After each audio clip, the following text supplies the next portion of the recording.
And welcome to Book 101 Review. Book 101 is all about the books that are read for the last 40 years. And today I have my special guest, a business coach and helping business leaders build their dream teams. And of course, a Debbie author too, and the author of the book, Master Your First Job. No other than Mr. Jacob Karnes. Thanks for having me, Daniel. Welcome on Book 101, Mr. Jacob. And can you please introduce more about yourself that I missed? Yeah, I'm a author, business coach. I spent 10 years working for Chick-fil-A where I really learned the art of what it looks like to build and develop a good team. I've seen when other businesses don't do that well. I've seen businesses that do it very well and have a lot of success. So I work Chick-fil-A was my first job. Started there when I was 16 years old. And after 10 years of turning that first job into a very meaningful career opportunity and starting my own business, I'm very passionate about helping younger people who are behind in their journey or where I was 12, 15 years ago, to do that well. And so I wrote my debut book, Master Your First Job, to help first time employees go from their first day to their first promotion. So that's the book. More about me. I'm a huge college football fan. I have a college football podcast that I've done for this is our seventh football season doing that. I'm a specialty coffee nerd and connoisseur. My family and I love going to Disney. It's a little bit about me. Mr. Jacob Karnes, thank you so much for sharing your knowledge and wisdom to the world. Hoping for more and more empowering books like this to come. So tell us, what is the most common and jarring cultural shock recent graduates experiences when they transition from the academic world to their first professional job? Yeah, good question. uh, I think that one is that not everyone is as smart or as like advanced as they think they are. In that you enter the workplace and you're like, oh, these are just people, right? Like, and Mm. these people have flaws just like I do. These people started out in the first job just like I am right now, and so I think it can be intimidating when you enter the workforce and you're in a meeting with a bunch of people who are title wise very much your senior, and yeah, they've got more experience than you do, but they're just people. They got an education just like you did. They've got experience just like you do, and you can contribute early on in your career. You don't have to wait to have the title to do that. And so I think that was jarring to me, was that, oh, these people that have a VP title are listening to me and listening to my input. And that was kind of shocking to me. I expected to kind of be the quiet person in the corner whenever I entered my corporate career. So I think that would be one thing that would be an encouragement, is that you have a voice. They're people too. Be respectful, but you can speak up, and your opinion can be very valued. How does the mindset required to succeed in a job differ fundamentally from the mindset that made someone a successful student? Ooh, I think there's some similarities in that there's no getting around working hard and putting in effort. I think that's the same. I think with school, it's extremely clear about the result you need, right? Like, I mean, let's just be honest. A lot of education's about getting the test scores to move on and move past. It's not really about learning in a lot of cases. Work is very different. Yes, you have results, but if you don't learn from the experiences of when you mess up or when you're successful at work, then you won't be able to replicate either the same success you had, or you won't be able to fix the problems to have success next time. So I think the attention or detail and process orientation is much more important in the workplace than it ever was in school. Mr. Jacob, in school, smart often means having the right answers. How is intelligence defined and demonstrated differently in the workplace? Yeah, good question. I think intelligence is the mix of uh, smart, book smart, and experience, right? And I think intelligence also emotional intelligence is in that too, right? Like, can you read people? At the end of the day, whenever we do anything, work or not related, we're working with other human beings. And so the way in which we approach that work has to be, it has to have that in mind, right? Like, human beings are not just numbers on a computer on a spreadsheet that we just, they're ones and zeros, we hit enter and it outputs a result. You have to go through humans to get stuff done, which is why I love working with, excuse me, with business owners to build their dream team, because they have to go through people to accomplish results. You can't just manhandle it, tell people to do something once and expect it to be done perfectly. So I think intelligence is keeping that in mind, using both what you've learned, book smart, your experience you have, and learning how to work with other humans. I think that's the difference in smart and intelligent. On strategy and execution, what are the three most important goals a newly hired should aim to accomplish in their 90 days to set themselves up for a long-term success? I'll talk about one first. One is building a personal brand that is strong, and I talk about this in chapter 5 of my book.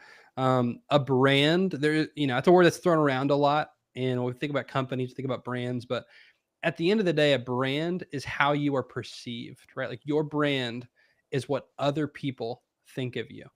And so, can you control that? I would say you can a little bit, can't fully control it. But if you're intentional about building a personal brand you're proud of, then you can begin to control how you are perceived. And so, an example of this would be, if you want to be perceived as someone, for me personally, I want to be perceived as someone who has a high standard of excellence and who is extremely efficient in the work I do. So I know that about myself. That's how I want to be perceived, right? So how do I connect this?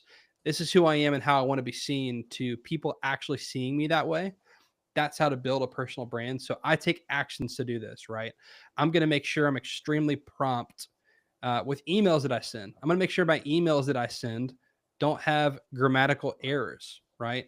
I'm going to make sure I'm on time to meetings. If I make a presentation, I'm going to make sure it has the company colors and company fonts, because I believe anything worth doing deserves to be done to a high standard. So I'm going to make sure any work that I'm doing, that I'm putting my name on, is done to a high standard. That's how I connect a personal value of mine, which is to have a high standard of excellence, to my brand, which is how I am perceived. And then you invite in accountability. You ask others, hey, you tell them, I want to be known as someone who has a high standard of excellence.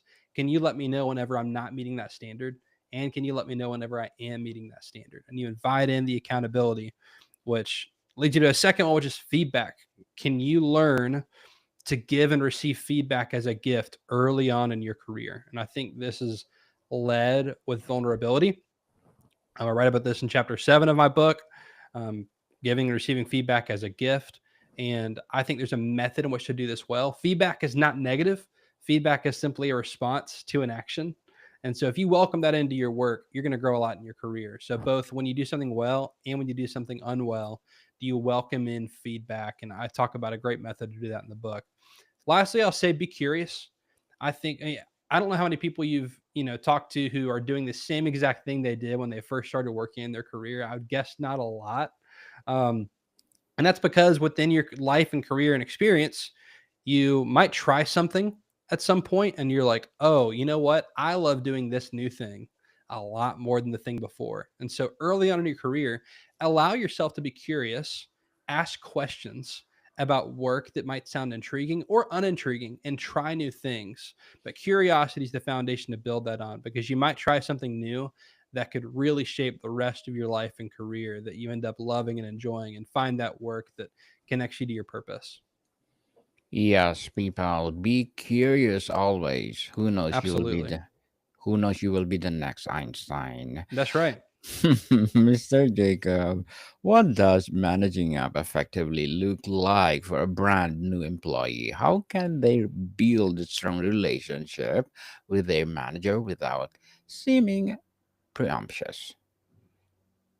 Yeah, I think one, treating them as a human, right? So, and I would say this for the leader as well. You need to care about them beyond the four walls of the business. And there's a way to do that without sounding sleazy. You need to genuinely care about how they're doing, right? Find out their likes and interests. Do they have kids? Do their kids play sports? Do they have a hobby they really enjoy? Ask them about that. And don't ask them from a position of, I want to build this relationship so that I can get something out of it, right? Be the person who gives in the relationship and give by caring. Make them feel known, make them feel understood. I would say give them feedback, right? Tell them how they're doing. Be honest with them about how you're doing and feeling in your workplace. And whenever you do that, you welcome that from the other side.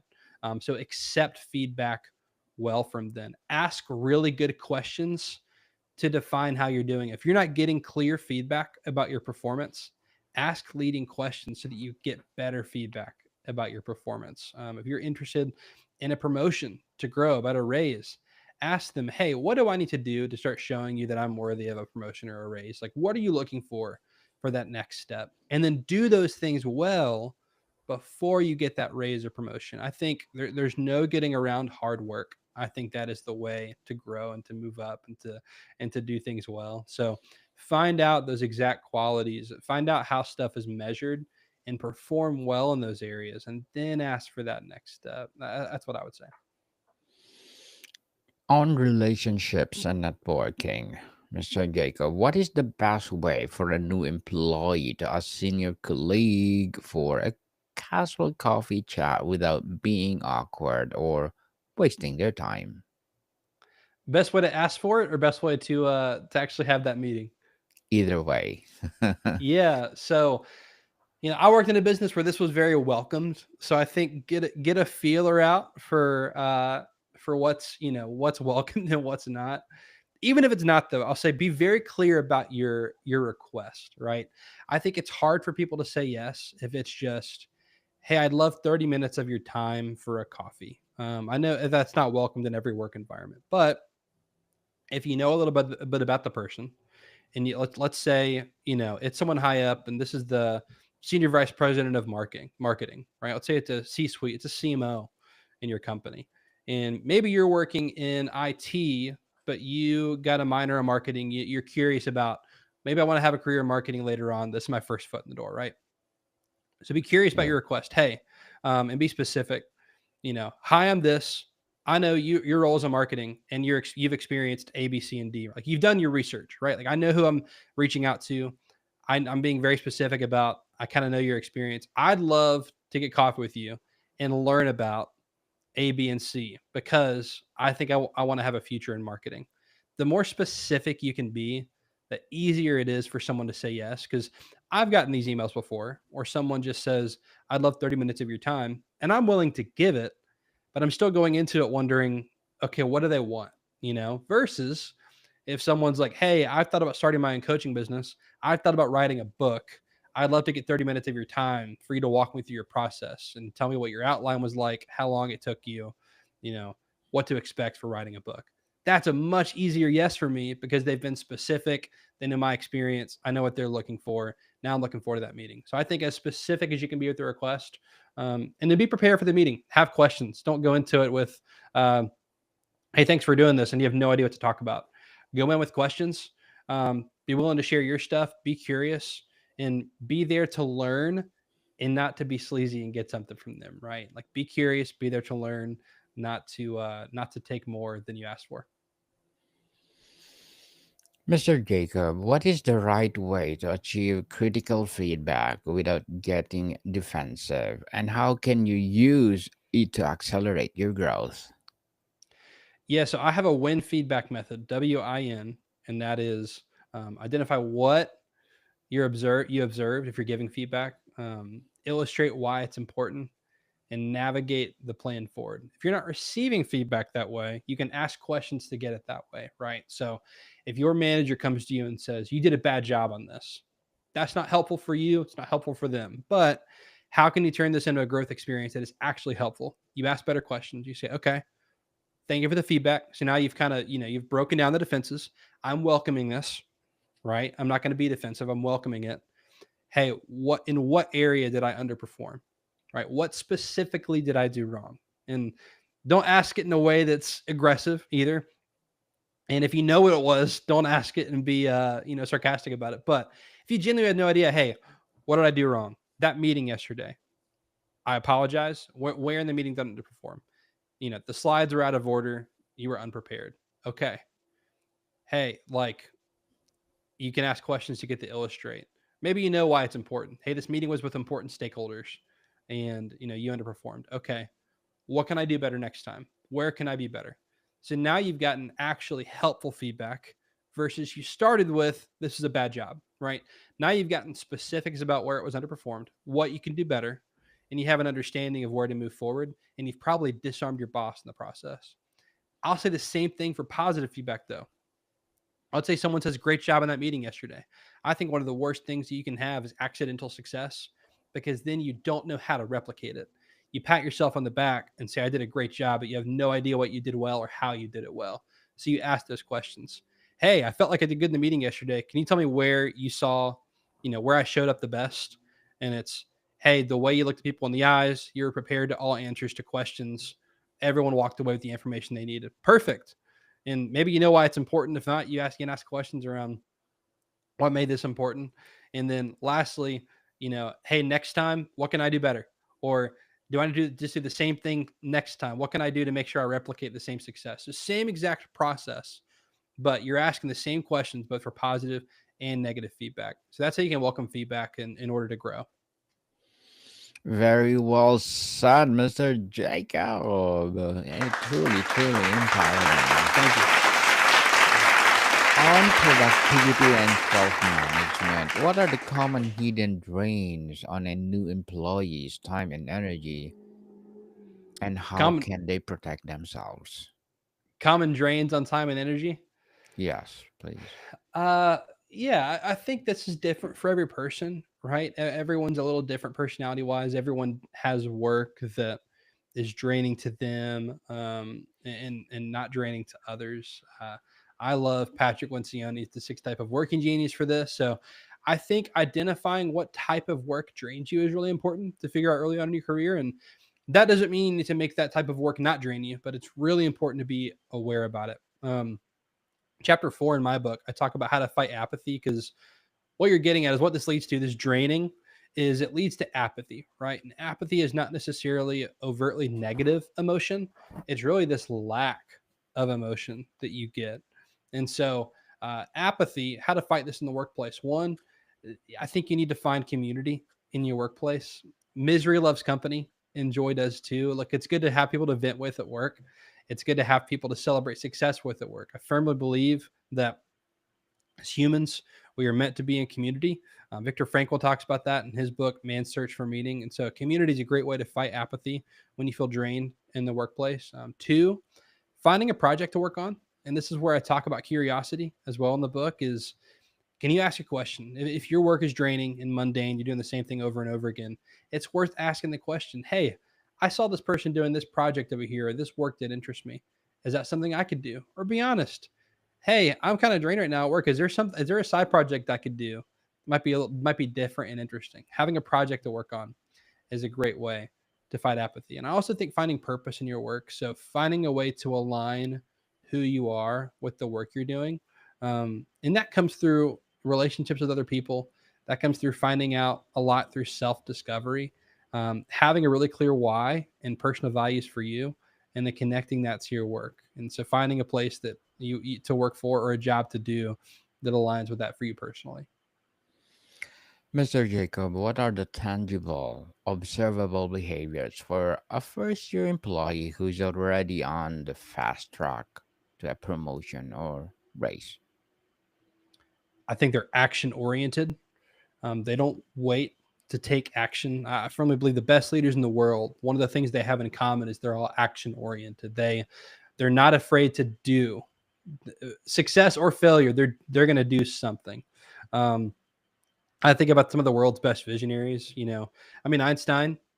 Thomas Edison, all the way through. You can go to Steve Jobs, Elon Musk. Talk about these big tech companies today, where you know SpaceX has blown up probably 10,000 rockets before they got one to go up and be successful, right? And now they launch a bunch. So all these leaders are very action oriented. They try again, and eventually they find success because they take action.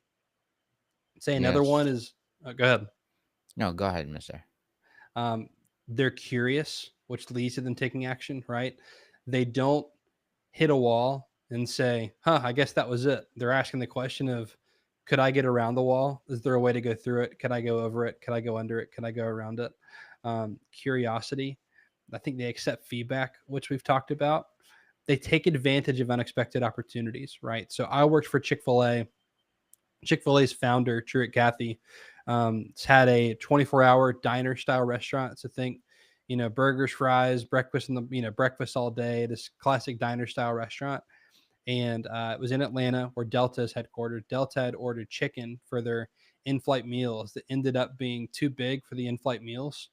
And so they called Truett's restaurant to see if he wanted to buy all the chicken at a heavily discounted rate.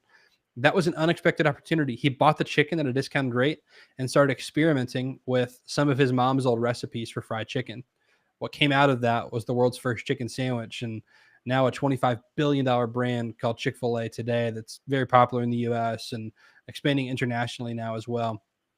And again, that was an unexpected opportunity that he took advantage of. So I think that curiosity, taking action, and taking advantage of unexpected opportunities are things that are common among very successful people. Yes, people try and try and try until you That's succeed. right. And if you could only advise a new grad to master one single skill in their first year, what would it be and why? Can I give two? Yes, Uh, definitely. have fun would be my one. I know it's not, it's like, oh, I want something to do, but I'll start with have fun. You only get your life and your journey one time. Don't waste it working so hard that you don't lose sight of what's most important along the way. Chapter 10 of my book is have fun. And it's the most important thing I learned early on in my career is I look back now at some of my early work and I'm like, I had a blast and I met some of the best friends I have still today at work. And so don't forget to have fun. Don't lose sight of that. If you're Yeah. having fun, then I'll say the one thing I would do is find ways to take action. Be curious. I think that's my advice to every new employee is be curious about your work. Um, dare to be curious. Walt Disney is someone who inspires me as far as curiosity goes. His team of Imagineers is what he called them. His brains behind the theme parks that he put together. Um, they had a saying. He said, "Around here, we don't sit still for very long. We keep moving forward, trying new things, opening new doors because we're curious, and curiosity leads us down new paths." I think that if you want to go down a new path, a new and exciting path for your life and for your career, dare to be curious enough to look at a path and try to go down one way, and not knowing what's down the path, right? So, dare to be curious in your career. Have fun. That's what I would say. Have fun, people. Have fun. And what is good for you and what is your passion. How important That's is right. to find a peer group or mentor outside to your immediate team or company for unbiased advice and support? I think it's crucially important. And Daniel, I think this is important for humanity in general. I think that we have an innate desire to be in community. I agree with Viktor Frankl on that. So finding community both in and outside of work, people that, maybe share some sort of like an interest with you or people that you like to be around who can encourage you whenever you get down, who can challenge you to be better. Whether that's, a group of people that are friends, a mentor as well. I have a mentor and a coach in my life who helps me grow, who challenges me to be better, who encourages me, who gives me a pat on the back when things are going well. So I think community in general is crucially important for human beings. So finding that both in and outside of work is extremely important. Mr. Jacob, before we wrap up our discussion for today, I'm inviting you to please do listen to my other podcast, people. My other podcast, because my abstract essay is already in fifth season, abstract poetry in second season, and my book 101 review in fifth season too. Comedy 101 in second season, and my food 101 in fifth season as well. Geography 101 in fourth season, and my baby podcast, mental health 101 and law 101. Love letters in third season, and movie 101 review and music 101 in fourth season, and science 101 and sex 101 in its first season. Please listen to them wherever you listen your podcasts. So, Mr. Jacob, is the primary purpose of the first job to build a resume, to learn, to earn, or to build a network? How should a new grad prioritize this? That is a great question. Um, a little bit of everything. Here's what I'll say: is I think the primary role of a first job is to build a foundation, right? Like you can't build a mansion or also like a whatever you want to do with your life and have a very successful career. You can't build the mansion until you have a really solid foundation. And I think what my book goes through is 10 ways to build a very solid foundation. And so these are people are going to call them soft skills. I think they're not just soft skills. I think they're hard skills and things that you have to learn and experience to do it well. But I think when you take advantage of unexpected opportunities, when you dare to be curious, when you fight apathy, when you build a personal brand, when you learn to give and receive feedback as a gift, I think networking is a part of that. Building relationships at work where you give and not just take. I think that's part of curiosity, but you have to build a solid foundation where you're not sleazy, you're not asking for more than you give. You're building genuine relationships with people. I think that's definitely a part of it. But building these skills that will translate at every role, right? So, like building your personal brand, I think is so crucial because people are going to have an opinion of you, and a lot of the times it's your first impression, right? So having in your mind, this is who I am, this is who I want to be, this is how I want to be talked about. Because at the end of the day, when people see, Daniel, your name, Daniel Lucas, on a sheet of paper, for this podcast, or they see Jacob Karnes written down on a sheet, or Jacob's on this project, people are going to have an opinion immediately about that. That is your brand. So can you build your career on the foundation of a solid personal brand as well as all the other stuff we talked about? I think that's crucially important early on in your first job. Mr. Jacob Karnes, thank you so much for sharing your debut Thank you. book to the world, hoping for more and more empowering books like this to come. So, can you please invite our listeners to support your debut book as well as your podcast or whatever projects that you're doing right now? Yeah, if you'd love a copy of my book or know someone who would, masteryourfirstjob.com/free. I'll give you a free e-copy of the book. If you're like me and you like to highlight and dog ear the book, there's a link to buy it on there as well on Amazon. But if you want a free e-copy, masteryourfirstjob.com/free. And then, connect with me on LinkedIn, Jacob Karnes with a K. All my stuff's on there as well. Yes, people, let's support Mr. Jacob Karnes because if you support him, as I said, more and more empowering books like this to come. So, Mr. Jacob, thank you so much for your time. Thanks, Daniel. More to come, people. See you soon.